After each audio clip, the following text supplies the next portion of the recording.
मानस की जात सब एक पहचानबो के प्रणेता श्री गुरु गोविंद सिंह जी महाराज का जन्म पटना साहिब में हुआ। गुरु गोविंद सिंह जी महाराज का बाल्यकाल बचपन गंगा जी के किनारे गुजरा। तत्पश्चात गुरु महाराज जी बड़े हुए। उन्होंने बहुत सा साहित्य जमुना जी के किनारे लिखा और उसके बाद गुरु महाराज जी का ज्योति ज्योत अंतिम महापरायण साउथ की गंगा माने जाने वाली गोदावरी जी महाराज जी का ज्योति ज्योत दा समापन उत्थे होया। सचमुच मानस की जात सब एक है पहचान बो इस देश के लोगों के प्रति और यहाँ के आम जनमानस के प्रति गुरु महाराज जी का कितना प्यार था। ऐसे महान गुरु का 350वां प्रकाश पर्व वर्ष हम सब लोग मना रहे हैं। ये बहुत ही खुशी की बात है। हम आज से कुछ ही महीने पहले हमारे बहुत ही सत्कारयोग बाबा रामदेव जी से मिले थे और श्रद्धेय आचार्य बालकृष्ण जी से भी मिले थे, उनसे निवेदन किया था और बाबा जी बड़े प्रसन्न हुए कि यह सब हमारा काम है। ऐसे महान गुरु की जात गुरबाणी में भी लिखा है, बाबाणियाँ कहानियाँ पुत सपुत करेन। बाबा रामदेव जी ने तुरंत स्वीकृति दी और इस कार्यक्रम को करना है, हमें इजाज़त दी। अब मैं विनम्रता पूर्वक श्री अविनाश जी जायसवाल को निवेदन करूंगा वे प्रस्तावना के 2 शब्द आपके सम्मुख रखें। श्री अविनाश जी जायसवाल। युगो युग अटल श्री गुरुग्रंथ साहब की हजूरी में गुरु प्यारी साध संगत जियो, सर्वंश दानी आपा फतेह सांझी करिए। वाहे गुरु जी का खालसा वाहे गुरु जी की फतेह। हम बहुत भाग्यशाली हैं कि देश के सर्वोच्च संतों महात्माओं की छत्रछाया में और धन धन गुरु गोविंद सिंह जी का 350वां प्रकाश पर्व वर्ष यहाँ मनाने के लिए एकत्र हुए हैं। और जैसा हमारे डॉक्टर अवतार सिंह जी शास्त्री ने बताया कि ये विचार तो किया गया, लेकिन ये जैसे ही और हमारे परम पूजनीय श्रद्धेय बाबा रामदेव जी और श्रद्धेय आचार्य बालकृष्ण जी का इशारा हुआ तो उनके परम सहयोगी डॉक्टर जयदीप जी आर्य ने बहुत कम समय में ना केवल हरिद्वार बल्कि आसपास का सारा क्षेत्र जागृत करके और ये एक आध्यात्मिक और बड़ा पवित्र दृश्य उपस्थित किया है। आओ हम उस महान गुरु के लिए अपने मन से श्रद्धा से एक जयकारे के साथ सामूहिक अपनी श्रद्धा प्रकट करें। बोले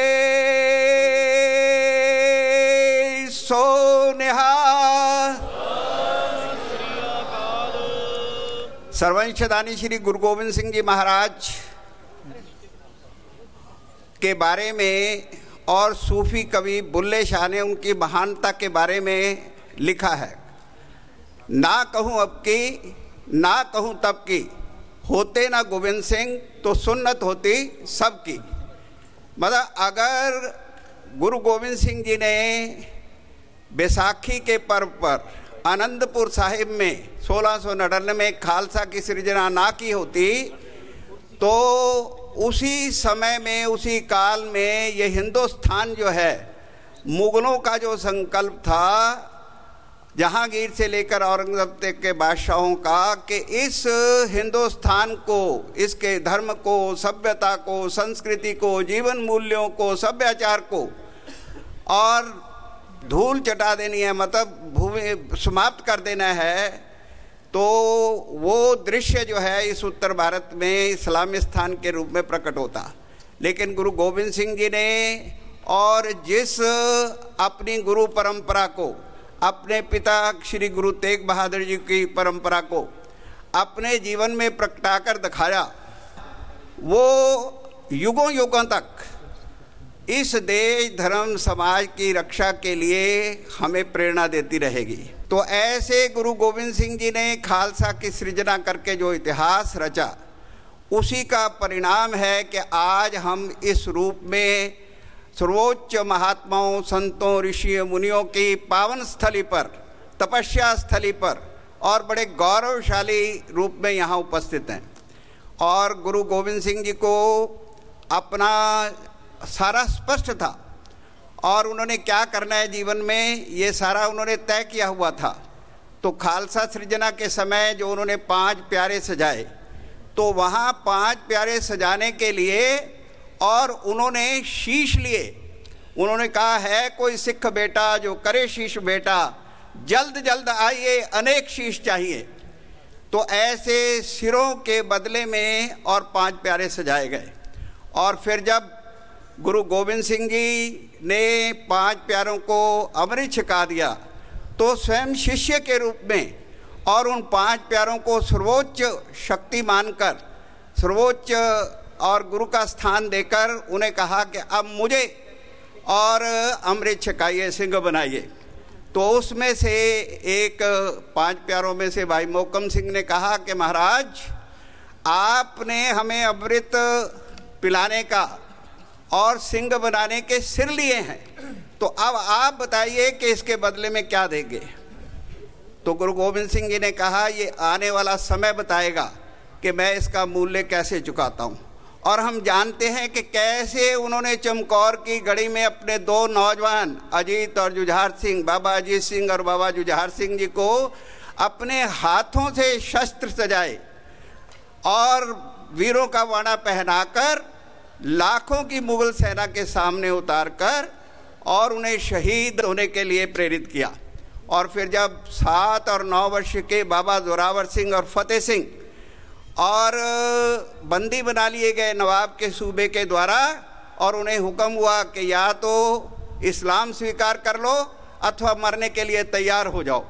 तो 7 और 9 वर्ष के बच्चे, हम यहाँ माता परिवारों वाले बैठे हैं, उन्होंने कहा कि आपको जो करना है कर लीजिए, हम गुरु गोविंद सिंह जी के संतान हैं, हम भारतवर्ष की संतान हैं, हम अपना धर्म नहीं छोड़ सकते।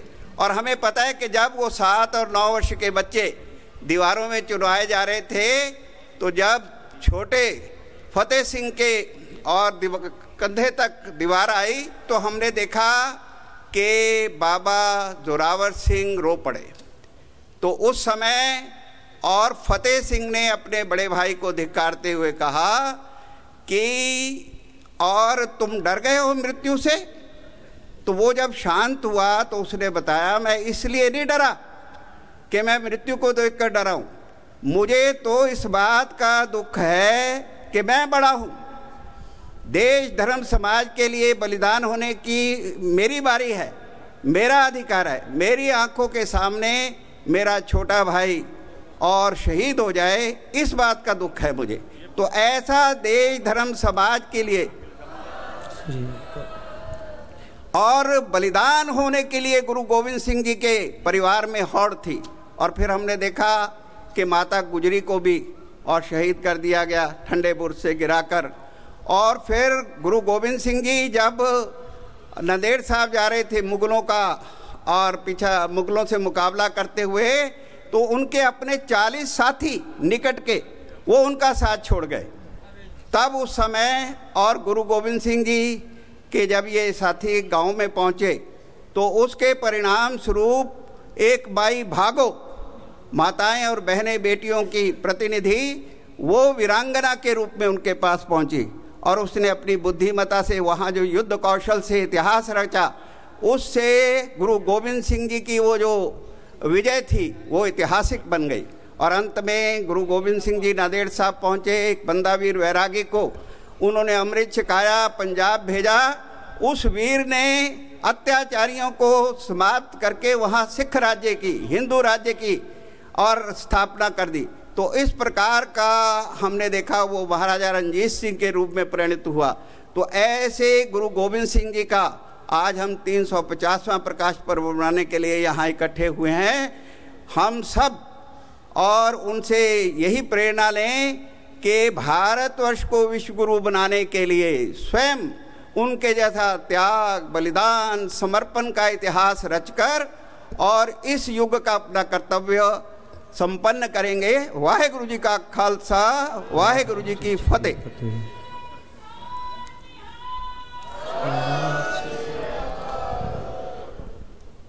अब मैं हमारे मध्य में पधारे हमारे राष्ट्रीय अध्यक्ष सरदार गुरचरण सिंह जी गिल हमारे बीच में हैं।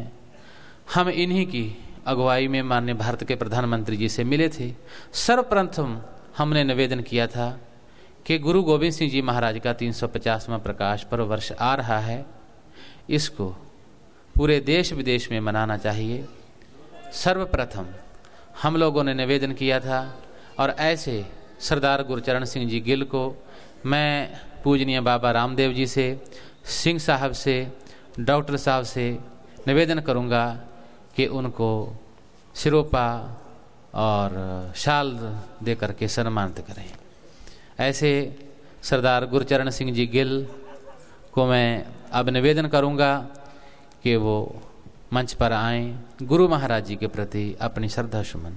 और आज एक विशेष पर्व और भी है, श्री गुरु गोविंद सिंह जी महाराज के पूजनीय पिता श्री गुरु तेग बहादुर जी महाराज का भी आज पावन प्रकाश पर्व है। आज उनका भी जन्मदिन है। उसकी लाख लाख समूह साध संगत को बधाई। अब मैं सरदार गुरचरण सिंह गिल जी से निवेदन करूंगा, वो आए। चवर तख्त के बालक, सारे भारत के ऋषियों मुनियों, संतों, भक्ति आंदोलन के संतों के आत्मा को प्रतिनिधित्व करते हुए पूरी मानवता को अपने बाहों समेटने की ताकत रखने वाले श्री गुरु ग्रंथ साहब की पावन हजूरी में विराजमान, जिनके स्मरण में हम आज का ये पर्व मना रहे हैं, उनके जन्म स्थान से जुड़े तख्त साहब, पटना साहब के जथेदार साहब, मेरे भाई ज्ञानी इकबाल सिंह जी। गुरु गोविंद सिंह जी महाराज ने जब खालसा पंथ सजाने से पहले समाज को दिशा देने के लिए, खास करके वेदांत के ज्ञान के लिए, जब 5 गुरसिक्कों को काशी भेजा था और वो लौट कर जब आए, उन्होंने अपना ज्ञान बताया तो उन्होंने कहा आप निर्मले हो गए। उस निर्मल अखाड़े के सारे विश्व के प्रमुख हमारे बड़े भाई संत ज्ञानदेव सिंह जी, पतंजलि जी ने बहुत ही बारीकी से मानवीय शरीर के अध्ययन करके उसको वैज्ञानिक रूप से योग के रूप में प्रतिष्ठापित किया। लेकिन योग को घर घर पहुंचाने और आम आदमी के अंदर उसकी सारे विश्व में स्वीकृति दिलाने में जिनका बहुत बड़ा योगदान है, ऐसे हमारे बाबा रामदेव जी। भारत का आयुर्वेद विश्व में सर्वश्रेष्ठ है, ये सिद्ध करने वाले हमारे बालकृष्ण जी बहुत महान विभाग विराजे हैं, और जिनके बारे में अपने बालकृष्ण जी ने एक एक उनका गुण वर्णन करते हुए कहा था, उसमें भी मेरी भी अपनी भावांजलि जोड़ते हुए सबको नमस्कार करता हूँ। वाहेगुरु जी का खालसा, वाहेगुरु जी की फतेह। श्री गुरु गोविंद सिंह जी महाराज को हम सर्वंश दानी के रूप में याद करते हैं, पर पता नहीं क्यों इतना कहने से मेरा मन संतुष्ट नहीं होता, क्योंकि गुरु गोविंद सिंह जी महाराज ने परिवार को वार दिया, ये तो है ही बहुत बड़ी चीज दुनिया के अंदर, लेकिन इस देश और समाज को मृत्यु पड़ा था, मृतप्राय पड़ा था, उसको खड़ा करके समाज को एक नई दिशा दी, जिसके कारण विदेशी आक्रांताओं के रास्ते हमेशा हमेशा से उनके गुरसिक्कों ने बंद कर दिए। इसलिए उनको मैं उस नाते याद करके मैं कहना चाहता हूं कि गुरु गोविंद सिंह जी महाराज ने देखा होगा, मैं होगा इसलिए कि कल्पना करता हूं, मैं उस समय मौजूद नहीं था और बहुत सारी चीजें लिखित में मौजूद नहीं रहती। हिंदुस्तान में योद्धाओं की कमी नहीं थी, बहुत बड़े बड़े योद्धा थे। हम पृथ्वीराज की कथा पढ़ते हैं कि शब्द वेदी बाण से उसने केवल उसके आधार पर उन्होंने जो कविता सुनाई उनके राजकवि ने, उसके आधार पर उन्होंने तीर चलाया और मोहम्मद गौरी को मार दिया। अनेकों प्रकार के और भी योद्धा थे, बलिदान देने वाले थे, पर उनको लगा कि देश में चंद लोग आते हैं, मोहम्मद बिन कासिम आता है, कुछ लोग हजारों लोगों के साथ, जैसलमेर की हमारी 7000 बहनों को आत्मदाह करना पड़ता है। ठीक है, हम गौरव के लिए बात करते हैं, पर वो अपनी इज्जत बचाने के लिए उनको आत्मदाह करने को बाध्य होना पड़ता है। भटिंडा के अंदर 16,000 हमारी माताओं को जौहर में जलना पड़ा। क्यों जलना पड़ा? नालंदा विश्वविद्यालय को आग लगाने से पहले 1 लाख ब्राह्मणों का खून बहाकर वहां पर यज्ञ किया गया। उसके अनुसार यज्ञ की, मेरा यज्ञ ये है कि मैं अपनी आहुति दे रहा हूं। गयासुद्दीन आया, गिनती के चंद लोग आते थे। बाबर की सबसे बड़ी ताकत क्या थी? 5000 लोगों के साथ आया था। ताकत यह थी कि सबसे ज्यादा क्रूर थे लोग। हमारे लोग लड़ते थे, लेकिन सेनापति मर जाता था तो सारी सेना अपने आप में समर्पित हो जाती थी। उन्होंने कहा कि आज के बाद हिंदुस्तान में यह युद्ध किसी व्यक्ति या सेनापति के नाम से नहीं लड़ा जाएगा, यह युद्ध लड़ा जाएगा वाहेगुरु के नाम पर, अकाल पुरख के नाम पर। इसलिए उन्होंने नारा दिया, वाहेगुरु जी का खालसा, वाहेगुरु जी की फतेह। तो वाहेगुरु अजर अमर है, वो कभी मर नहीं सकता। इसलिए उनके साथ धर्म युद्ध में शामिल होने वाला हर व्यक्ति यह सोचता था कि मुझे अपने जीवन के अंतिम बिंदु तक, अंतिम श्वास तक मुझे लड़ते रहना है। ये जो संघर्ष की उन्होंने नई मानसिकता पैदा की, ये देखने की बात है, बहुत बड़ी चीज थी ये। उन्होंने युद्ध को व्यक्ति का युद्ध नहीं माना। दूसरी जो बात मैं कहना चाहता हूं, उन्होंने समाज के अंदर जो कायरपन था, उन्होंने कहा कि पहले कायरपन को, हमारे नाम क्या होते थे? घसीटा राम, लुट्टा राम, फलाना राम, इस प्रकार के। उन्होंने कहा कि आज के बाद नाम होंगे अजीत सिंह, जुझार सिंह, जोरावर सिंह, फतेह सिंह। ये प्रत्येक संकेत है हिंदुस्तान को देने के लिए कि आज हिंदुस्तान के लोगों, आप इतने गिरे हुए नहीं हो, लेकिन किसी मानसिकता के तहत आप अपने आप को दबा महसूस करते हो। कुछ क्रूरतम लोगों के कारण अपने आप को दबा महसूस करते हो। आज के बाद हिंदुस्तान के लोगों, आप कायर नहीं हो, आप जीतने वाले हो, आप जूझने वाले हो और आप फतेह प्राप्त करने वाले लोग हो। ये उन्होंने दूसरा संस्कार दिया इस हिंदुस्तान के समाज को। ये उनका बहुत बड़ा योगदान मानना चाहिए। तीसरी बात मैं कहना चाहूंगा, उनको लगा कि हिंदुस्तान में क्षत्रिय लोग दुर्गा की पूजा करते हैं। उन्होंने मार्कंडेय पुराण का दुर्गा सप्तमी का जो अध्याय था, उसको 3 बार लिखा है आम आदमी की भाषा में। पहली बार उन्होंने दुर्गा की प्रशंसा की है, उसके योद्धा स्वरूप का वर्णन किया है, विकरालता, उसकी शक्ति का वर्णन किया है। यह ब्रिज भाषा में लिखी गई है। दूसरी बार उन्होंने, चंडी चरित्र के नाम से हैं सारी ये रचनाएं, दूसरी बार पुनः ब्रिज भाषा में लिखी गई है, जिसके अंदर दुर्गा को युद्ध करते हुए दिखाया गया है, ताकि हिंदुस्तान में देवी को मानने वाले लोग ये कहें कि हमारे इष्ट गुफाओं में छिपकर डर कर रहने वाले लोग नहीं, बल्कि इस प्रकार जूझ कर दुश्मनों को, खून को पीकर उनको खत्म करने वाले लोग हैं। ये संस्कार पैदा हो जाए।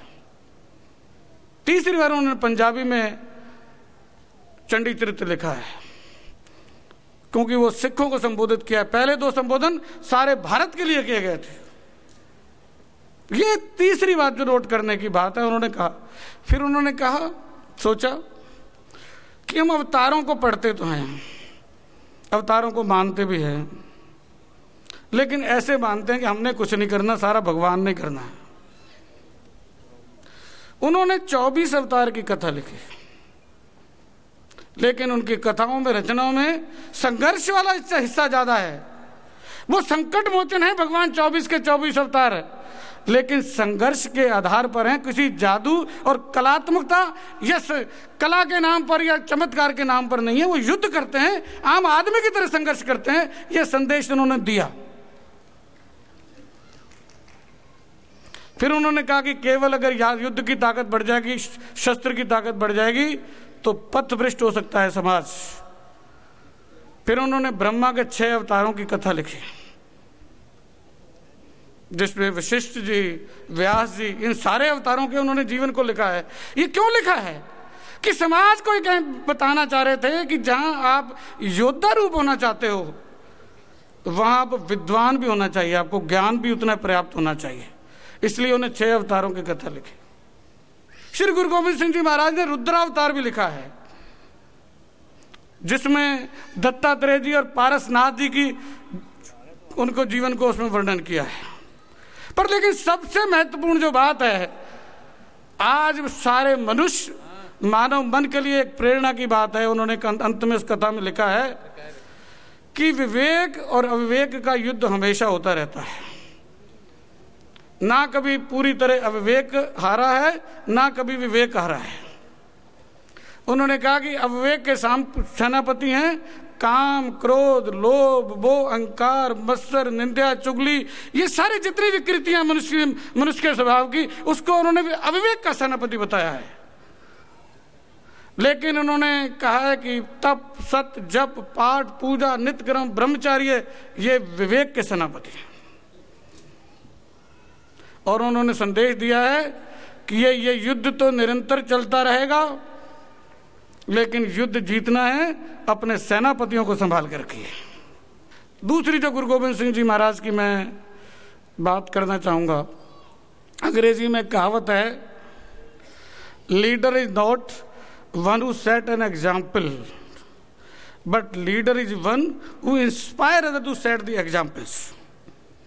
कि नेता वो नहीं है जो कोई मिसाल कायम कर दे, ये तो व्यक्ति होता है, वो व्यक्ति बड़ा भी हो सकता है, लेकिन नेता कहलाने का हकदार वो होता है जो दूसरों को प्रेरणा दे कि वो लोग मिसाल काम करें। मैं बहुत ज्यादा उदाहरण, एक छोटा उदाहरण देना चाहूंगा। माता के लिए उसके बच्चे से बड़ी कमजोरी कोई नहीं होती, लेकिन हमारे इतिहास ने वो क्षण देखे हैं जब, जिसको पंजाबी में कहावत है ना, बाजे दी जट्टी। बेसिकली क्या है कि जो माझा का क्षेत्र था, ये ही विकसित क्षेत्र था। बालवा तो उस समय रेगिस्तान के नाते आता था, और जब भी गुरु हरगोबिंद जी महाराज भी जब गए तो इसलिए गए भी कुछ समय शांति के लिए हमको लग रहना, और गुरु गोविंद सिंह जी महाराज भी गए साबों की तलवंडी, तो उधर आबादी कम थी। बालवा इसलिए संघर्ष करता रहता था, दिन रात माझा इलाका के सिख जंगल में, जिनके सिर के लिए एक एक अशरफी के बाद में 80-80 अशरफियाँ मिली, इनाम मिले, वो औरतें दिन में काम करती थी अपने घर में, और शाम को भोजन ले जाती थी जंगलों में अपने पतियों और दूसरे गुरसिखों के लिए।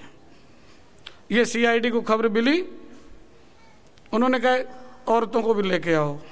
इससे पहले औरतों को जेल में बंद करने का नहीं परंपरा नहीं थी, उसका शारीरिक शोषण की परंपरा थी, लेकिन महिला को जेल में डालना है, उसको सजा देनी है, ये परंपरा पहले इतिहास में आप देख लीजिए। मैं कानून का विद्यार्थी हूँ, क्रिमिनल जूरिस्प्रूडेंस भी देखता हूँ, पहले परंपरा ये नहीं थी। लेकिन मीर मनु ने महिला को जेल में डाला, उनको कहा कि 1.25 बन पीसना है, चलो हो जाता है। पर किसी माता के बच्चे की, उसके गोद में से बच्चे को हवा में उछाला जाए और उस बच्चे का खून और चीखें सुनाई दें, मैं सोचता हूं दुनिया की कोई माता नहीं हो सकती जो डोल ना जाए। जिसका अपना बच्चा नहीं हो वो भी डोल जाएगी, वो भी पिघल जाएगी। लेकिन उन माताओं ने वो कहते हम रोज उनको अरदास करें, जिन्ना मावा बीबिया ने सवा सवा मन पे पीसने पीसे, लाला नू टोटे टोटे करा के गलों में हार पाए, सिक्खी केसा स्वाबा नवाई, मुखों सी नहीं उचारी। हमारी अरदास कोई वैसे नहीं, कोई कोपोल कल्पना है, इतिहास का रिप्रोडक्शन है कि एक बार भी उसने कहा कि अरे भगवान, ये मरने का जो संदेश गुरु गोविंद सिंह जी ने दिया, इसके कारण संभव हुआ। क्यों?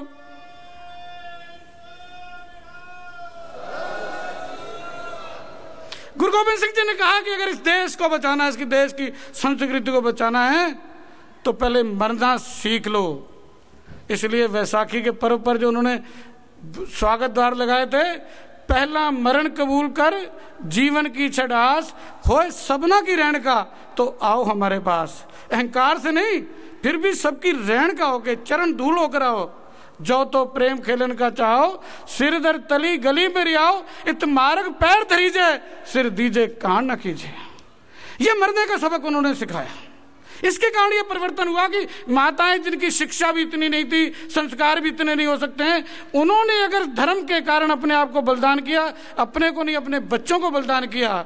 अगर लोग हंस हंस कर चरखड़ियों पे चढ़ गए, बंद बंद कटवाने लगे, तो ये गुरु गोविंद सिंह जी की समाज को मरने के प्रति प्रतिबद्ध करना और देश धर्म को अपने जीवन से अधिक समझने की जो स्थापना की, उसके कारण ये संभव हुआ। और यही कारण हुआ कि अहमद शाह अब्दाली और जितने भी हमले आते रहे, लोग कहते रहे कि अहमद शाह अब्दाली जब जा रहा था मथुरा से लूट कर हमारी लगभग 1700 बहनों को साथ में ले जा रहा था, शिवालिक पहाड़ियों के अंदर सिखों ने हमला करके उसको लूट लिया। उन्होंने कहा यार ये कौन लोग हैं? उन्होंने कहा जी पता नहीं, ये बाबा नानक के शिष्य हैं, अपने आप को सिंह कहते हैं। तो उन्होंने कहा कि बोले अमृतसर में जाते हैं, वहाँ एक सरोवर है, वहाँ पर मत्था टेकते हैं, डुबकी लगाते हैं, फिर जिंदा हो जाते हैं। उनका कि चलो इसको पूर दो। और हम जानते हैं इतिहास में कि हरमंदिर साहब को कितनी बार पूरा गया, सारी बातें हुई। ये सारा जो इतिहास में हुआ, क्योंकि खर्रा दर्रा खैबर पर अगर किला जमरोद स्थापित ना किया होता, दुनिया में अफगानिस्तान को केवल एक और एक बार किसी ने अगर हराया है तो महाराजा रणजीत सिंह ने हराया है। वहां रूस भी लड़ लिया, आज अमेरिका भी लड़ रहा है, बम फेंक कर लोगों को मार रहे हैं, लेकिन उनको हरा नहीं रहे। लेकिन उनको कैसा हरा है मैं आपको बताऊंगा। आप देखते हैं कि पठानी सूट हम पहनते हैं जिसमें सलवार होती है, आज फैशन बन गया है।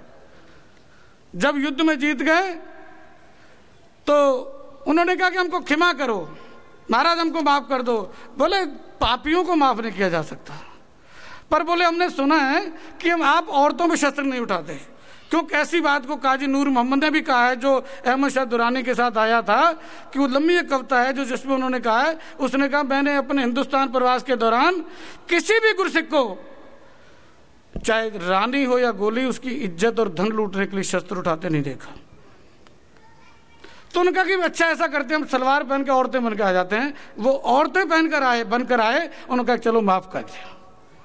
ये पठानी सूट की जो परंपरा, ऐसा मानसिक रूप से किसी को हराना अगर हुआ, दुनिया में केवल एक बार हुआ है।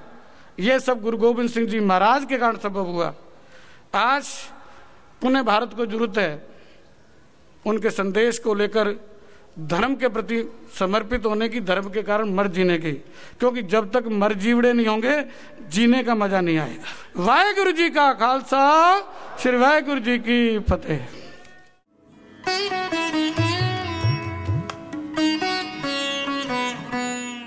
अब मैं ठाकुर दिलीप सिंह जी से विनम्र निवेदन करना चाहूँगा, वो 2 शब्द गुरु महाराज जी के प्रति, उनके प्रति श्रद्धा अर्पण करें। ठाकुर दिलीप सिंह जी।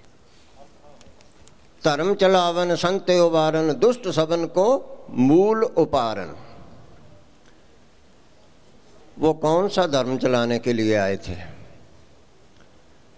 सदगुरु गोविंद सिंह जी इस संसार में आए, सकल जगत मो खालसा पंथ गाजै, सकल जगत मो खालसा पंथ गाजै, जगह धर्म हिंदुक तुर्क दुंद पाजै।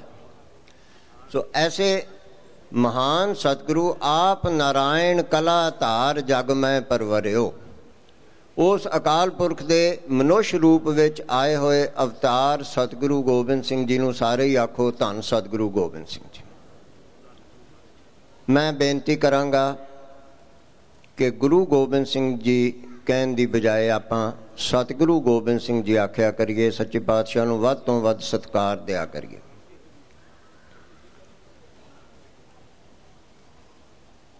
सतगुरु गोबिंद सिंह जी का गुरपुरब मनाउणा ये 350 साल वाला जिहड़ा नवां काम शुरू किया सी, ये साडे सत्कारयोग जथेदार ज्ञानी इकबाल सिंह जी ने ही सुझा दिता सी।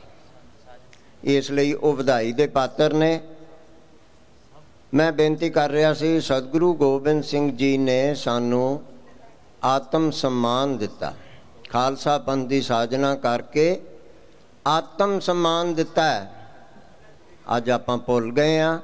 सो मैं विनती करूँगा कि आप सब सही रूप में गुरपुरब मनाएं। तो गुरपुरब मनाने का सही मायना तभी बनता है जब हम उस गुरु के बताए पद चिन्हों पर चलें या उसके वचनों को मानें। तो गुरु जी ने हमें आत्म सम्मान दिया है। उस आत्म सम्मान को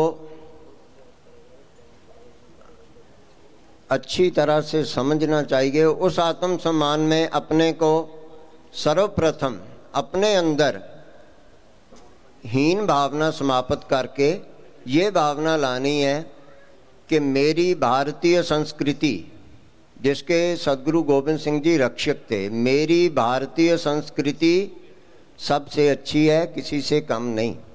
मेरा भारत देश सबसे अच्छा है, हमारा देश भ्रष्ट नहीं। और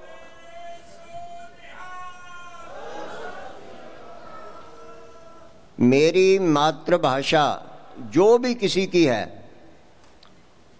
बंगाली, पंजाबी, कन्नड़ी आदि, अपनी मातृभाषा को सर्वोत्तम मानते हुए सभी भाषाओं का ज्ञान प्राप्त करना है, परंतु अपनी मातृभाषा के समान किसी को नहीं मानना। तो इन सभी 3-4 चीज़ों का कहने का आपको एक ही तात्पर्य है कि आत्म सम्मान लाओ। ये मानो कि हमारा गुरु तो निरंकार का स्वरूप था ही, तो जो उन्होंने हमें शिक्षा दी आत्म सम्मान की, हम किसी से कम नहीं हैं, हम भ्रष्ट नहीं हैं। जो हमें भ्रष्ट कहते हैं सही रूप में वो भ्रष्ट है, क्योंकि वो हमें इतना हमारे विरुद्ध प्रचार कर रहे हैं ताकि हमारा आत्म सम्मान वैसे ही समाप्त हो जाए। दूसरी बेनती करूँगा कि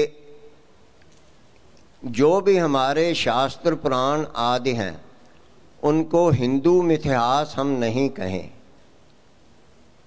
ये मिथ्यास नहीं है। मैं इस वेरवे में नहीं जाता हूँ ज़्यादा, सिर्फ इतनी बेनती करूँगा कि इसको मिथ्यास नहीं कहो।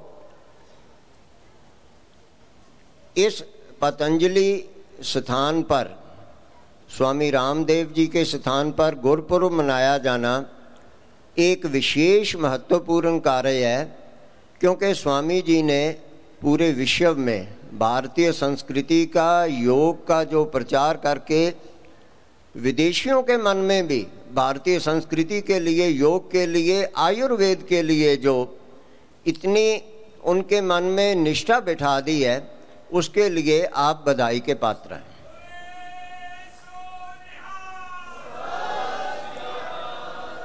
सदगुरु गोबिंद सिंह जी भारतीय संस्कृति के रक्षक थे, तो उनका पर्व इस स्थान पर मनाना जहाँ से भारतीय संस्कृति का प्रचार हो रहा है, ये तो और भी महत्वपूर्ण हो जाता है।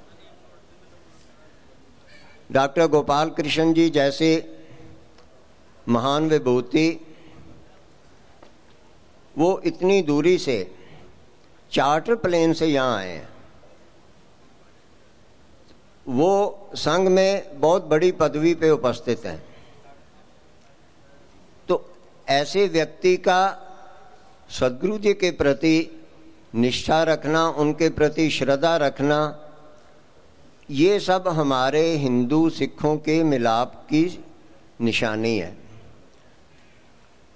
मैं राष्ट्रीय सिख संगत के जिन कार्यकर्ताओं ने ये सब आयोजन किया है उनको बधाई देता हूँ, सबका धन्यवाद करता हूँ और भारतीय सरकार का भी धन्यवाद करता हूँ जिन्होंने ये सब काम सदगुरु गोविंद सिंह जी का पर्व मनाने का काम शुरू किया है।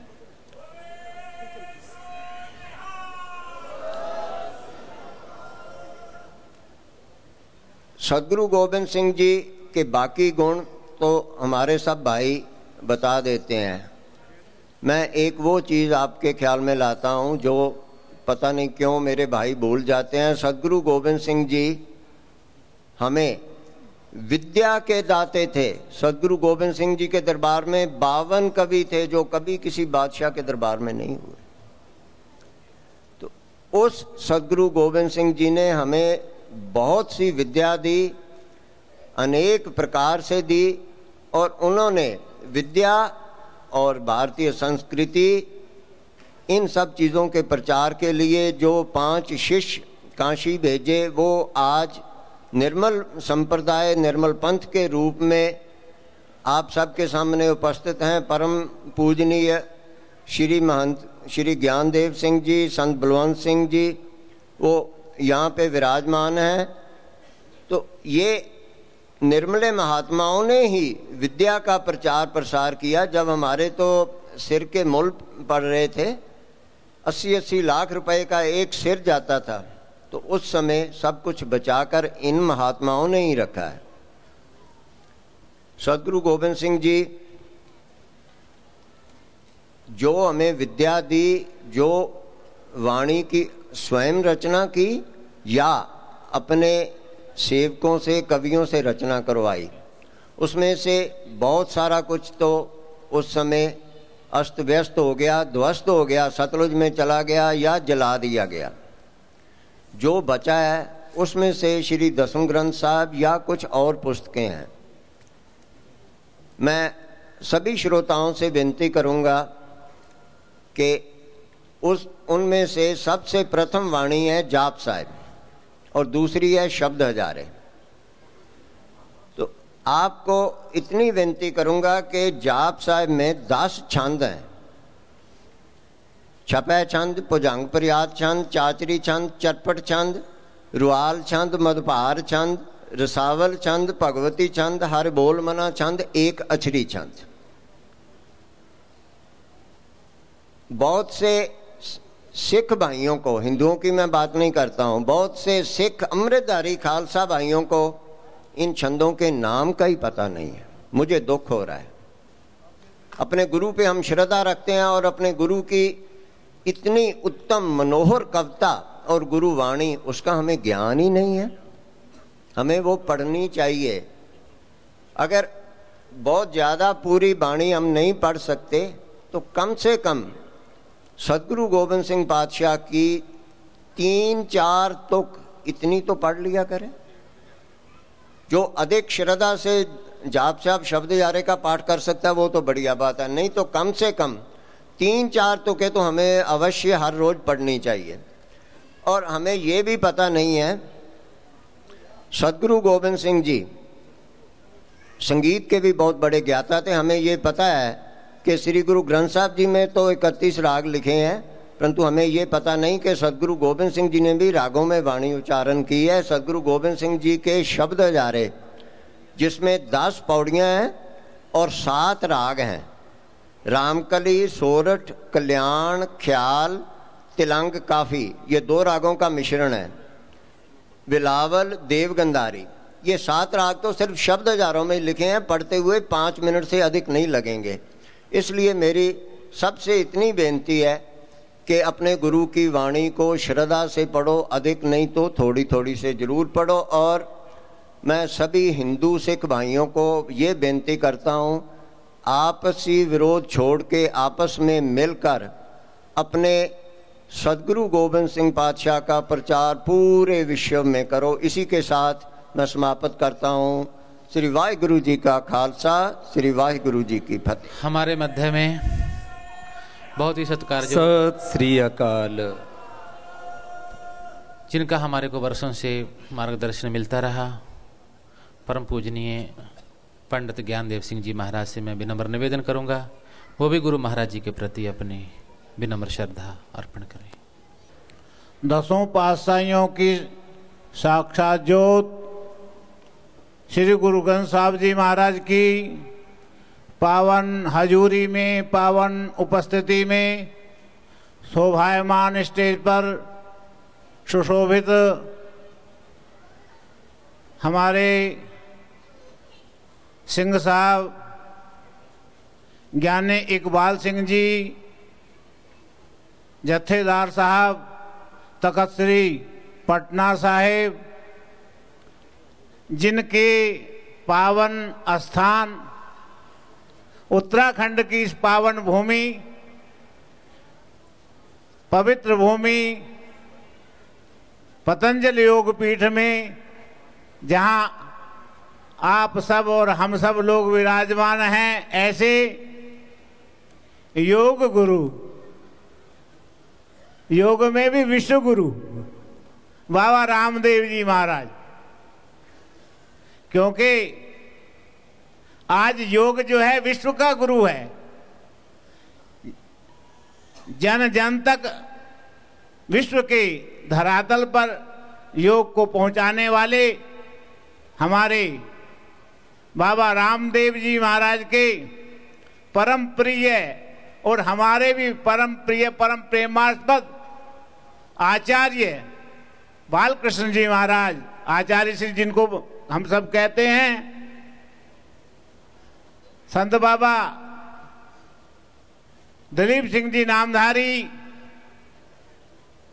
और हमारे अखाड़े के कोठारी महंत गोपाल सिंह जी, हमारे बाबा रामदेव जी महाराज के गुरु आचार्य प्रद्युम्न जी महाराज,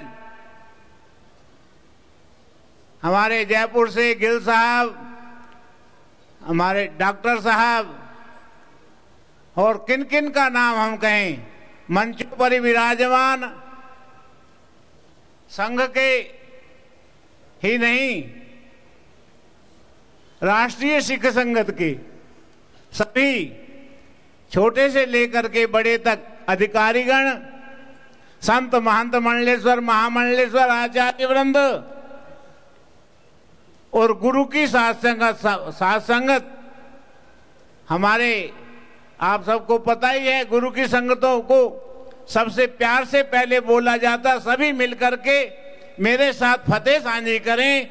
वाहिगुरु जी का खालसा, वाहिगुरु जी की फतेह। बड़ भागे हैं, भाग्यशाली हैं आज हम सब लोग जो उत्तराखंड की पावन भूमि पतंजल योगपीठ में श्री गुरु गोविंद सिंह जी महाराज के 350 साला गुरु पर्व को समर्पित हम सब लोग गुरु पर्व मना रहे हैं। इसलिए सबसे पहले मैं आप सबको गुरु पर्व की लख लख बधाई देता हूं। धन धन धन श्री गुरु गोविंद सिंह जी महाराज की कृपा से पिछले दिनों पटना साहब में, तखत श्री पटना साहब में सिंह साहब जी के सानिध्य में विश्व की संगतों ने श्री गुरु गोविंद सिंह जी महाराज का 350 साला गुरु पर्व बड़े धूमधाम से मनाया। आज उत्तराखंड में भी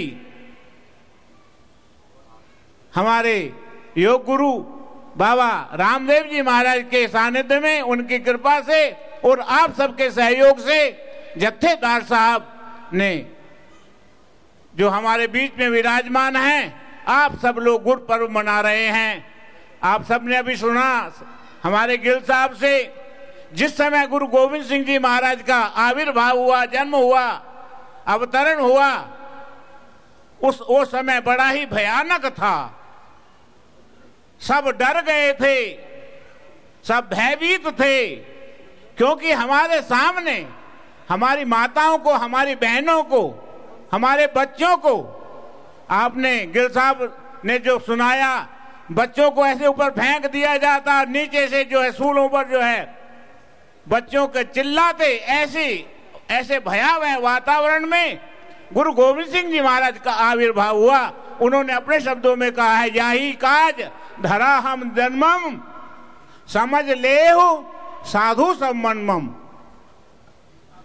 धर्म चलावन संत उबारन, दुष्ट सबन को मूल उखाड़न। गीता में भी भगवान श्री कृष्ण लिखते हैं, यदा यदा ही धर्मस्य ग्लानिर्भवति भारत अभ्युत्थानम अधर्मस्य तदात्मानं सृजाम्यहम्। इन्हीं शब्दों को गुरु गोविंद सिंह जी महाराज ने अपने शब्दों में लिखा है, यही काज धरा हम जन्मम, समझ ले हो साधु सम्मन्मम। परित्राणाय साधु नाम विनाशाय च दुष्कृताम, हम धर्म संस्थापनार्थाय संभवामि युगे युगे। युग युग में अवतरहि अपने भक्तन काज, अपने भक्तों की रक्षा के लिए जैसे भगवान श्री कृष्ण इस धराधाम पर आते हैं, उसी तरह से श्री गोविंद सिंह जी महाराज ने भी पटना शहर की पावन भूमि में भाई अवतार धारण किया। आज के दिन आज हम श्री गुरु गोविंद सिंह जी महाराज का गुरु पर्व मना रहे हैं। इसलिए गुरु पर्व की आप सबको लख लख बधाई हो, लख लख बधाई हो, लख लख बधाई। आप सब जानते हैं कि गुरु गोविंद सिंह ने उस समय में जो भूमिका अदा की, एक गिरे हुए जो समाज एक चारों तरफ से पतित हो चुका था, गिर चुका था, हिंदू की रक्षा होनी कठिन हो रही थी। 1.25 मन जनेऊ उतार के औरंगजेब जो है तब जलपान करता था। उस समय श्री गुरु गोविंद सिंह जी महाराज ने अपने पिता गुरुदेव गुरु तेग बहादुर साहब जी महाराज का जो है उस समय बलिदान हुआ। उन्होंने अपने सुपुत्रों का बलिदान किया। और जिस समय माता जी ने पूछा कि हम मेरे प्यारे पुत्र कहाँ हैं, उस समय उन्होंने बतलाया कि इन पुत्रन के शीश पर वार दिए सुत चार मुए तो क्या हुआ, जीवित कई हजार। आज जो पूरा ये हिंदुस्तान है भाई, इन सब की रक्षा के लिए श्री गुरु गोविंद सिंह जी महाराज ने अपना सर्वस्व वंश बलिदान कर दिया, सारा वंश उनको बलिवेदी पर चढ़ा दिया। ऐसे श्री गुरु गोविंद सिंह जी महाराज को हम आज उनका स्मरण कर रहे हैं। और मैं तो कहता हूं आज नहीं, उनको कभी भी विस्मरण नहीं होना चाहिए हमको, क्योंकि यदि हम उनको विस्मरित करते हैं तो भाई हम जैसा कृतज्ञ कोई नहीं होगा। हमारे आचार्य जी बतला रहे थे कि ना कहूं तब की, ना कहूं अब की, यदि ना होते श्री गुरु गोविंद सिंह जी तो सुन्नत होती सबकी सबकी सबकी। मैं अधिक ना कहते हुए इतना ही कहते हुए, भाई यदि कोई वीर है तो गुरु गोविंद सिंह है, बलिदानी है, सर्वंशदानी है तो श्री गुरु गोविंद सिंह है। और उनकी शिक्षा है, भाई आप सब उठो, उत्तिष्ठत, हमारी श्रुति कह रही है, उपनिषदें कह रही हैं, उत्तिष्ठत जागृत प्राप्य वरान्य बोधत सुरस्य धारा निशिता दुरतया। जाग ले हो रे मना, जाग ले हो क्यों गाफिल सोया। भाई अपनी धर्म रक्षा के लिए, अपने गौरव की रक्षा के लिए, अपनी संस्कृति की रक्षा के लिए अपना सर्वस्व बलिदान कर देना चाहिए। जैसे गुरु गोविंद सिंह जी महाराज ने गीता में कहा है, स्वधर्मे निधनम श्रेयः पर धर्मो भयावह। इतना ही कहते हुए वाणी को विराम। वाहिगुरु जी का खालसा, वाहिगुरु जी की फतेह। नानक नाम चढ़दी कला तेरे पहाड़े सर्वत्र का भला। सर्वे भवन्तु सुखिना, सर्वे सन्तु निरामयाः, सर्वे भद्राणि पश्यन्तु, मां कश्चित् दुख भाग भवेत्। ओम शांति शांति शांति।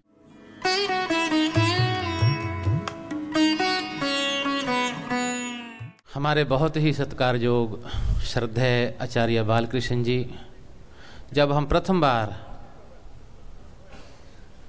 यहाँ पर बाबा जी से मिले थे तो बाबा जी ने निवेदन किया था, तो उसी समय श्रद्धेय आचार्य बालकृष्ण जी से मिले। बहुत छोटी आयु में जब कोई इंसान हताश और निराश होता है, उसको कोई किनारा दिखाई नहीं देता। ऐसे बहुत सी कम आयु में जिन्होंने स्वयं 25,000 जड़ी बूटियों का अध्ययन किया और इस देश के हर नागरिक को, जिसका धर्म मजहब कोई भी हो, हर एक को वो औषधि उपलब्ध करवाई। और ऐसी कम आयु के हमारे बहुत ही सत्कारयोग श्रद्धेय आचार्य बालकृष्ण जी 250 करोड़ रुपए की लागत से और कई अच्छे सहयोगियों की एक टीम बनाई है जो पूरे भारत में जड़ी बूटियों का अध्ययन करेगी और जो हमारी महान आयुर्वेदिक परंपरा है, विलुप्त होने के किनारे थी, उसका नया अध्ययन करके विश्व के पटल पर आगे लाएंगे। और ऐसे महान हस्ती श्रद्धेय आचार्य बालकृष्ण जी से मैं निवेदन करूंगा, वो गुरु महाराज जी के प्रति अपनी श्रद्धा अर्पण करें। श्रद्धेय आचार्य बालकृष्ण जी। जो बोले सो निहाल। श्री अकाल।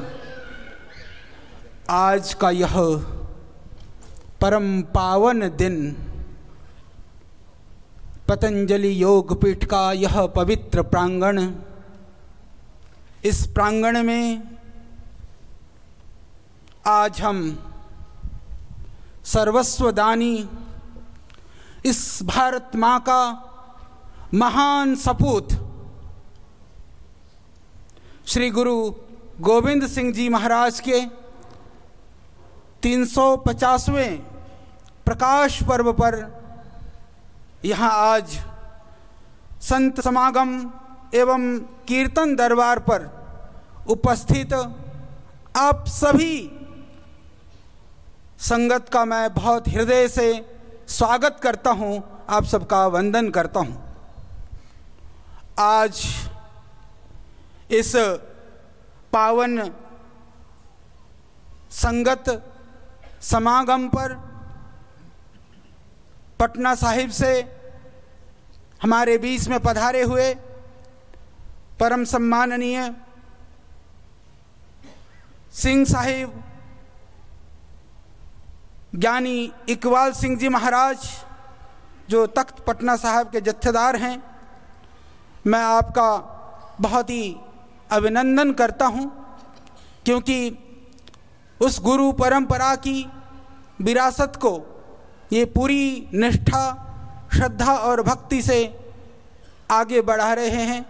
पतंजलि योगपीठ परिवार की समस्त गतिविधियों में श्रद्धेय स्वामी जी के प्रति भी आपकी अनन्य मैत्री है कि ऐसे हमारे सिंह साहिब जी का मैं बहुत स्वागत करता हूं। आज हमारे बीच में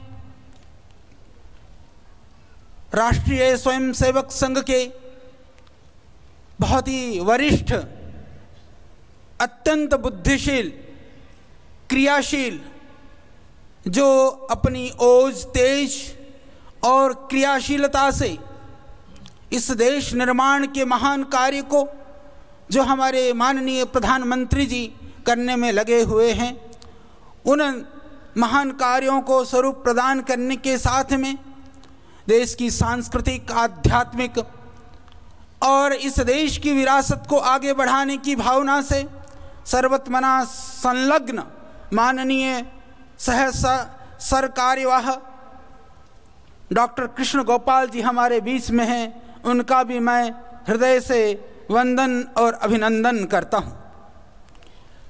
हमारे बीच में हम सब जानते हैं कि हम सब के लिए आदर्श और जिन्होंने, मैं एक तरह से कहूं कि जो हमारे गुरु गोविंद सिंह जी ने कहा था कि शस्त्र विद्या अतई घोड़े दी सवारी दा अभ्यास करना, जो उन्होंने 11 नियम बनाए थे, उसमें से एक यह है कि शहरों में घोड़े दौड़ाने का अर्थ यही था, युद्ध के लिए तुम सज्ज रहना, शारीरिक रूप से तुम स्वस्थ रहना, कहीं कमजोर नहीं पड़ना। उस देह को, उस मन को, उस शरीर को ठीक करने वाले श्रद्धेय स्वामी रामदेव जी महाराज भी हमारे बीच में हैं। और आज हमारे बीच में हमें बड़े गर्व है, इस हरिद्वार की आन बान शान संत समाज के एक आदर्श श्री महंत ज्ञानदेव सिंह जी, जो वेदांत आचार्य हैं, निर्मल अखाड़ा के आप श्री महंत हैं और हरिद्वार संत समाज के आज एक आदर्श हैं। आप भी कल फतेहगढ़ साहिब में या कहाँ फिरोजपुर में थे, मैंने एक फ़ोन किया, महाराज श्री संत समागम होगा, कीर्तन दरबार होगा, आपके बिना सब अधूरा सा लगेगा। महाराज जी रात को चल करके यहाँ पर पहुँचे हैं। महाराज श्री को भी मैं बहुत ही वंदन करता हूँ, अभिनंदन करता हूँ। और हमारे बीच में परम पूज्य वंदनीय श्रद्धेय हमारे गुरुदेव, जिनकी अहेतुक कृपा से आज हजारों हजारों राष्ट्र के लिए बलिदानी हमारे ब्रह्मचारी ब्रह्मचारिणियाँ तैयार हो रही हैं, जिनके तप और प्रेरणा से श्रद्धेय स्वामी जी और हम भी आज इस समाज के, राष्ट्र के कार्यों में लगे हुए हैं। ऐसे परम श्रद्धेय वंदनीय आचार्य प्रद्युमन जी महाराज भी यहाँ पर हैं, उनके चरणों में भी मैं नमन वंदन और प्रणाम करता हूँ। और साथ साथ आज हमारे मध्य में हमारे परम संत ठाकुर दिलीप सिंह जी महाराज, जो नामधारी संप्रदाय के बहुत ही वरिष्ठ, बहुत ही तपस्वी संत हैं। इनका भी पतंजलि योगपीठ परिवार से पुराना नाता संबंध और एक तरह से आत्मीयता है, आपका सहयोग है। पूज्य ठाकुर दिलीप सिंह जी महाराज को भी मैं बहुत ही प्रणाम करता हूँ, अभिनंदन करता हूँ। इसी तरह से इस मंच पर पूज्य संत बाबा सतनाम सिंह जी हैं, उनको भी मैं बहुत वंदन करता हूँ। महंत बलवंत सिंह जी हैं, और इन सब कार्य को हमारी माता बीबी मनदीप कौर जी बख्शी जी भी हैं, माता का भी मैं बहुत अभिनंदन वंदन करता हूँ। इन सारे कार्यक्रम के आयोजन में सूत्राधार माननीय श्री अविनाश जायसवाल जी का भी मैं वंदन करता हूँ। और इन सारे कार्यक्रमों के कोऑर्डिनेशन के लिए, व्यवस्था के लिए जो कई दिन से लगे हुए हैं, भाई डॉक्टर जयदेव जी आर्य जी को भी मैं याद करता हूँ। और साथ में इस मंच पर हमारे गुरुकुल कांगड़ी विश्वविद्यालय के यशस्वी कुलपति प्रोफेसर सुरेंद्र कुमार जी यहाँ पर हैं, उनका वो मैं अभिनंदन करता हूँ। संत बख्शिश सिंह जी भी यहाँ पर हैं, उनको भी मेरा प्रणाम है। हमारे एमएलए साहब हरभजन सिंह जी यहाँ पर हैं, उनको भी मैं अभिनंदन करता हूँ। साथ में मुंबई से पधारे हुए हमारे भाई, हमारे संस्थान के हमारे मेंबर श्री भूपेंद्र सिंह मिन्हास जी हैं, उनको भी मैं बहुत याद करता हूँ। साथ में हमारे एमएलए साहब मैं देख रहा हूँ, हमारे चीमा जी जो बहुत ही प्रिय हैं, मैं देख पा रहा हूँ। और सभी ऐसे वरिष्ठ संत हैं, मैं चेहरा उठा करके देखूं तो सभी वंदनीय, सभी पूज्य और सब उस गुरु के बताए हुए मार्ग पर अपने आप को आहूत करने के लिए संलग्न दिखाई देते हैं। मैं आप सभी का बहुत ही अभिनंदन और वंदन करता हूं, आप सबका प्रणाम करता हूं। और मेरे सम्मुख जो बैठी हो मेरी पूज्य मातृशक्ति, मेरी बहनें, मेरे बच्चे और मेरे पूरे देश से, हरिद्वार, रुड़की, उत्तराखंड के अलग अलग जगहों से आई हुई सारी संगत का मैं बहुत ही स्वागत और अभिनंदन करता हूं। आज हमारे लिए भी यह परम पावन और गौरव का दिन है, क्योंकि मेरे सम्मुख ऐसे महान संत हैं, हमको उनको सुनना है, उनसे आशीर्वाद लेना है। तो मैं ज़्यादा कुछ कहूँगा नहीं, मैं इतना ही कहना चाहता हूँ कि हमारे पतंजलि योगपीठ परिवार ने प्रारंभ से ही उस महान गुरु परंपरा का हमेशा सम्मान किया है, हमेशा आदर्श और प्रेरणा वहाँ से प्राप्त की है। अभी मैं सुन रहा था कि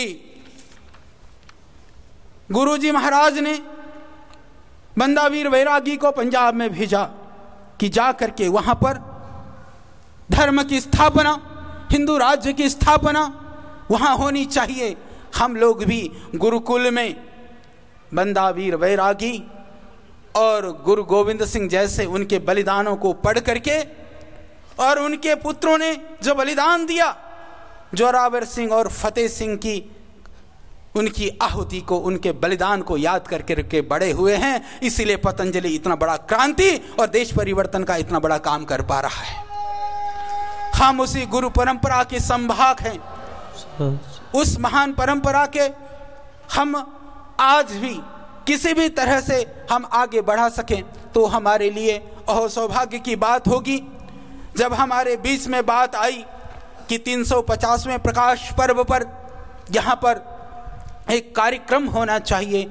हमारे लिए उस महापुरुष को, उस महामानव को, उस सर्वस्वदानी को एक तरह से जो भक्ति और शक्ति के प्रतीक थे, शास्त्रों में कहा कि किसी संत को छेड़ा, उसने संस्कृत में कहा उभयो अपि समर्थो अस्मि सपादपि शरादपि, कि तू मुझे मत छेड़ना, मैं दोनों तरह से समर्थ हूं, या तो श्राप दे दूंगा, काबू में नहीं आया तो तेरे को शस्त्र भी चला दूंगा। ऐसे हमारे महान थे गुरु गोविंद सिंह जी, जो शास्त्र से, जो वैदुष्य से, जो साधना से वह एक उदाहरण थे, तो वह शस्त्र में भी वही पारंगत थे। उन्होंने इस देश के अंदर, इस देश के संस्कृति और परंपरा को बचाने के लिए सब कुछ किया।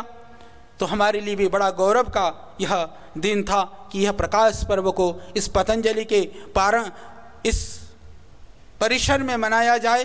तो आज इस पावन अवसर में मैं याद करता हूँ उस महान सिख परंपरा के पुरोधा, योद्धा, ज्ञानी संत महापुरुष को, और मैं कुछ बातें आप सब जानते हैं। मैं सोच रहा था कि हम अपनी श्रद्धा और भावना को कैसे प्रकट करें। जब जिस व्यक्ति के प्रति हमारी श्रद्धा होती है, भावना होती है, तो शब्द भी वहाँ पर कम पड़ जाते हैं। कितना भी याद करो, किन्हीं शब्दों में भी हम उनको व्यक्त करें, पर शब्द में इतनी शक्ति नहीं होती है। क्योंकि मैं हमेशा कहता हूँ कि शब्द में वह शक्ति नहीं जो कर्म में शक्ति है। महापुरुषों ने कर्म कर करके जो इस दुनिया में और देश में दिखाया है। यदि तुम सच्चे अनुयायी और उनके शिष्य हो तो अपने जीवन को कर्म की ध्वनि से ऐसे गुंजा दो कि पूरी दुनिया तुमको देख करके कहें कि वास्तव में वह इस सच्चे गुरु का सच्चा यह शिष्य है। क्योंकि सिख शब्द का अर्थ ही वो शिष्य होता है, जो अनुगामी हो, जो उस आज्ञा का पालन करने वाला हो। एक पुत्र के रूप में जब हम गुरु गोविंद सिंह जी को याद करते हैं, हमको स्मरण नहीं आता कि कोई छोटा सा एक बच्चा अपने पिता को कहे, वो बड़े संत थे गुरु तेग बहादुर जी, 9वें गुरु, वो भी एक महान विद्वान थे, क्रांतिकारी थे, देश धर्म के लिए जीने वाले थे। पर एक छोटा सा बच्चा कहे कि पिता तुम जाओ, धर्म के लिए बलिदान हो जाओ। ये अपने आप में एक अद्भुत बात थी, एक ऐसी क्रांति की ओर वह बच्चा इशारा कर रहा था, वो प्रेरित कर रहा था, वो एक छिपा हुआ इतिहास बता रहा था कि जिसने अपने पिता को बलिदान होने के लिए प्रेरित किया। ऐसे महान पुत्र को आज हम यहाँ बैठ करके याद कर रहे हैं। पिता के रूप में आप बैठे हुए, बहुत माता और पिता यहाँ पर हैं। अपने छोटे से बच्चे को, नन्हे से बच्चे को ऐसी शिक्षा दे करके तैयार करना कि तुमको बलिदान हो जाना है। सोच करके देखो, अपने दिल और पत्थर में कितना अपने पत्थर को रख करके सोचो। आज हम याद कर करके अपने आप को गौरवान्वित महसूस करते हैं। जब उस बाप ने यह निर्णय लिया होगा तो उसका दिल कितना बड़ा होगा। इस धर्म के लिए, संस्कृति के लिए उसने क्या सोचा होगा, जरा सोच करके देखो। अपने बच्चों को भी इस धर्म में बलिदान होने के लिए उसने तैयार कर करके भेज दिया। अपने पूरे पुत्रों को भी उसके लिए आहुति प्रदान कर दी। ऐसे क्रांतिकारी एक योद्धा के रूप में सर्वस्व सब कुछ अर्पण करके हम सोचते हैं कि कुछ दे करके हमने बहुत बड़ा काम किया। देना तो वह होता है जो देने के बाद में कुछ ना बचे। वास्तव में वह सर्वस्व दानी थे। उन्होंने युद्ध के रूप में जो कुछ किया, उन्होंने जितने लड़ाइयाँ लड़ी, हम जानते हैं वह इस देश के लिए, पूरे राष्ट्र जो है उनके इस कार्य के लिए ऋणी है। इस कार्य के लिए हमेशा वह कृतज्ञ रहेगा। और हमें गर्व है ऐसे महापुरुष का आज 350वें प्रकाश पर्व को हम यहाँ पर मना रहे हैं। एक त्यागी के रूप में देखें तो सब कुछ छोड़ करके, आनंदपुर के सुख को छोड़ करके, माँ की ममता, पिता का साया, बच्चों का मोह, सब कुछ छोड़ करके, क्यों? क्योंकि मुझे धर्म की रक्षा करनी है। एक गुरु के रूप में जो उन्होंने आदर्श प्रस्तुत किया कि जिन्होंने अपने शिष्यों को, पंच प्यारों को अमृत का सेवन करके कहा, क्योंकि यदि मैं गुरु बन करके रहूंगा तो इस परंपरा को एक स्वरूप देने के लिए जरूरी है कि मैं भी शिष्य के रूप में आगे आऊं। ऐसा गुरु, ऐसा समर्पित व्यक्तित्व वह कहीं ढूंढने पर नहीं मिलेगा। ऐसे ही नहीं, जितने वह योद्धा थे इतने ही वह एक विद्वान भी थे, इसीलिए उनको साहब कमाल कहा जाता है। उन्होंने जो आपका 10वां ग्रंथ, वह आज हम सब के लिए प्रेरणा के और जीवन के लिए एक आदर्श स्रोत है। और मैं इसके लिए इतना ही कहना चाहता हूँ, यह उत्तराखंड की भूमि भी उस महान गुरु परंपरा का ऋणी है। वह ऋणी इसलिए है कि हम अभी बात कर रहे हैं, चर्चा कर रहे हैं, तो गुरु महाराज के इस जन्म की हम बात कर रहे हैं। उत्तराखंड की यह भूमि तो उनके पिछले जन्मों से जुड़ी हुई भूमि है।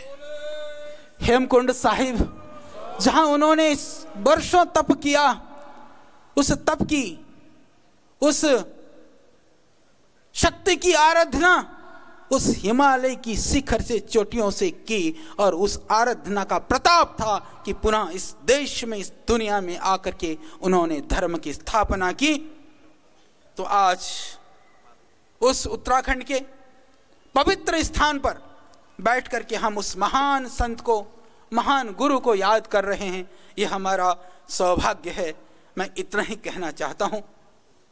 उन्होंने जिन नियमों के लिए बात की थी, मैं बहुत बात ना करता हुआ 3 बातें कहना चाहता हूं। उन्होंने सबसे पहले जो शिक्षा दी थी, उन्होंने जो नित्य नियम की जो व्यवस्था की थी, पंचवाणी की पाठ की जो बात की थी, जो मुझे समझ में बात आई है वो इतनी ही बात है कि जिंदगी में मर्यादाएं और नियम होनी चाहिए। जो व्यक्ति नियम और मर्यादा में रहता है वो कुछ भी कर सकता है। उन्होंने हमें नियम सिखाया, उन्होंने हमें मर्यादाएं सिखाई, और इसी तरह से समानता की बातें आज भी ऊंच नीच, छुआछूत और जाति के नाम पर, धर्म के नाम पर जो भेद है, उन्होंने कहा मनुष्य जाति एक है, इसमें कोई भेद नहीं है। इस उद्घोष को जब उस जातिवादी के बोलबाले के समय पर किसी महापुरुष ने किया था तो वो गुरु गोविंद सिंह जी ने किया था। इस समानता को आज भी सिख परंपरा का, यदि हम बहुत सारे ऐतिहासिक गौरव के साथ में वर्तमान गौरव को याद करते हैं, तो वह भी एक बड़ा आदर्श है। इस पर हमें बड़ा गर्व है। इसी तरह से दूसरी सेवा की जो बात है, सेवा की जो भावना है, चाहे वह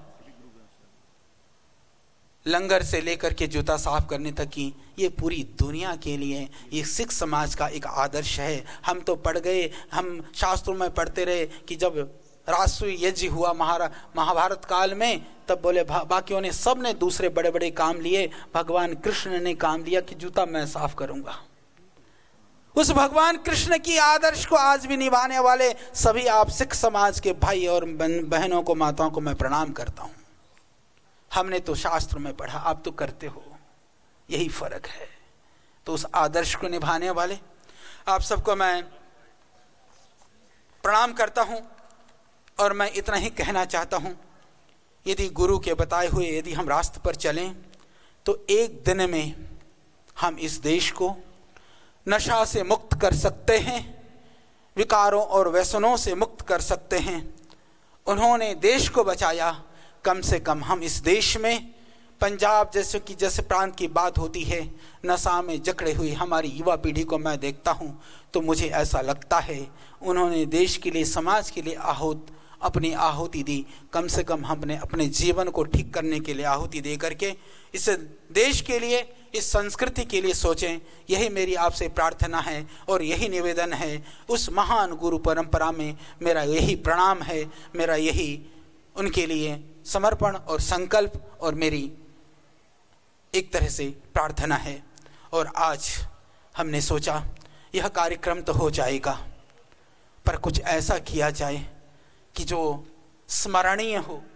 वैसे मैं आपकी जानकारी के लिए बताना चाहता हूँ, सिख परिवार से जुड़े हुए भी बहुत सारे पुत्र और पुत्रियाँ, बेटी और बेटियाँ हमारे यहाँ शिक्षा अध्ययन करते हैं, योग के लिए कार्य करते हैं। और श्रद्धेय स्वामी जी ने जिस स्वदेशी का अभियान को, जिस योग के अभियान को घर घर पहुंचाने का जो संकल्प लेकर के जो बीड़ा उठाया, मुझे कहते हुए गर्व है कि उसमें सिख समाज का बहुत बड़ा योगदान है। यदि आज स्वदेशी दुनिया देश के घर घर में पहुंचा हुआ है तो मैं आपको नमन करता हूं। और आज एक नम्र गुरु के चरणों में हम कुछ नहीं दे सकते हैं।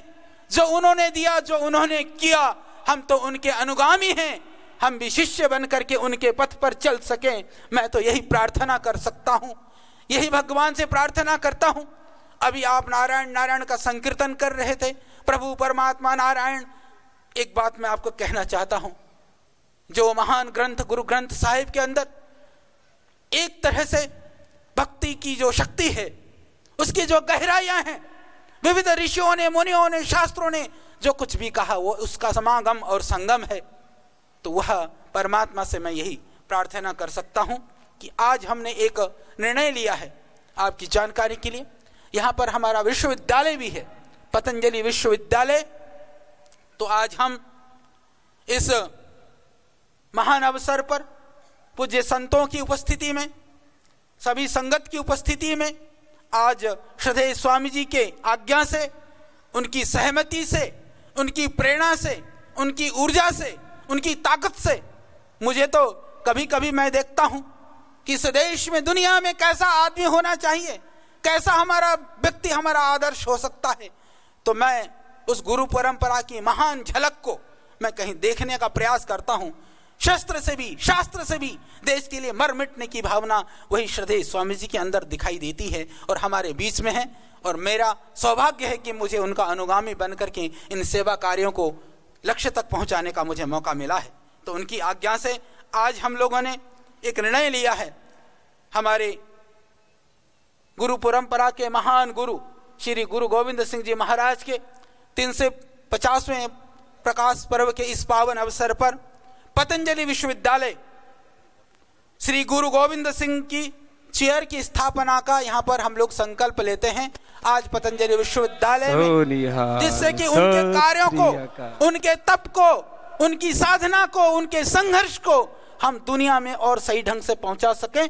आज हम ये घोषणा करते हैं और इस घोषणा के लिए उस गुरु के सच्चे जो शिष्य हैं, वंदे हैं, वो भी हमारे बीच में हैं।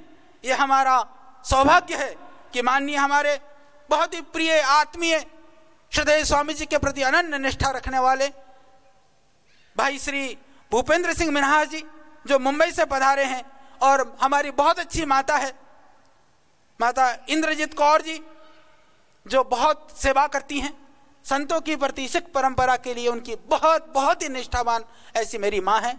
दोनों ने मिलकर के निर्णय लिया है कि वह श्री गुरु गोविंद सिंह जी चेयर के लिए वह 51 लाख रुपए का सहयोग राशि पतंजलि विश्वविद्यालय के रिसर्च कार्य के लिए प्रदान कर रहे हैं। मिन्हास जी एक बार कृपा करके खड़े हो जाओ, जरा सा खड़े हो जाओ, सिर्फ, और कुछ नहीं। तो मैं इतना ही चाहता हूं, ये मेरे मिन्हास जी हैं जो बोले सो निहाल, सत श्री अकाल। तो इनके लिए भी बहुत बहुत शुभकामनाएं। जो बोले सो निहाल। आप सबको प्रणाम, वंदन, ओम। मैं एक बार कष्ट दूंगा सिंह साहिब जी, हमारे ज्ञानी इकबाल सिंह जी को, मिन्हास जी को थोड़ा सा आशीर्वाद प्रदान करें।